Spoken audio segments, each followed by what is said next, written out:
এবার পরিমাণ মতো পানি দেবো।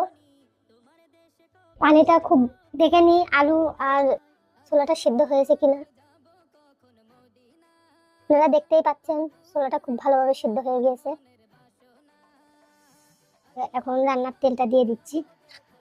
মরিচ দিয়ে দিচ্ছি, তেজপাতা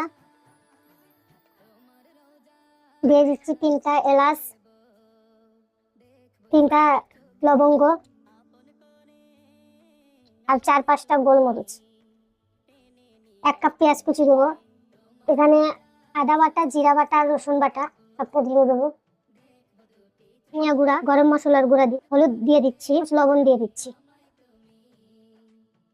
এই আলুগুলো আমি দিয়ে দিলাম, পরিমাণ পানি অ্যাড করলাম। আমার খাবার রেডি হয়ে গিয়েছে।